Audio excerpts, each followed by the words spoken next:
రైతు రుణమాఫీ పథకంలో భాగంగా రేపు లక్షలోపు లోను ఉన్న అన్నదాతల అకౌంట్లో సాయంత్రం 4 గంటల వరకు ప్రభుత్వం డబ్బులు జమ చేయనుంది.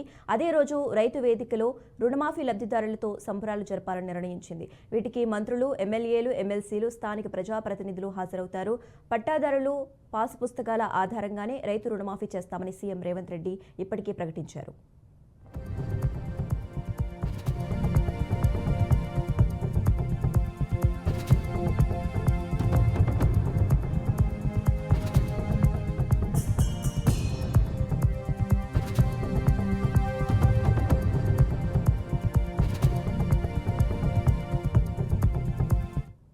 కాగా కుటుంబాన్ని గుర్తించడానికి మాత్రమే రేషన్ కార్డు అంశాన్ని పరిగణలోకి తీసుకోనున్నారు. మరోవైపు రుణమాఫీ నిధులు పక్కదారి పట్టకుండా ముఖ్యమంత్రి బ్యాంకర్లకు స్పష్టమైన ఆదేశాలు ఇచ్చారు. రుణమాఫీ కోసం విడుదలైన నిధులను ఇతర ఖాతాల్లో జమ చేసిన పక్షంలో బ్యాంకర్లపై కఠిన చర్యలు తప్పవని హెచ్చరించారు. నిన్న సచివాలయంలో కలెక్టర్లు, పోలీస్ కమిషనర్లు, ఎస్పీలతో సుదీర్ఘంగా జరిగిన సమావేశంలో రుణమాఫీపై స్పష్టతనివ్వడంతో పాటు సంక్షేమ పథకాలపై సుదీర్ఘంగా వివరించారు.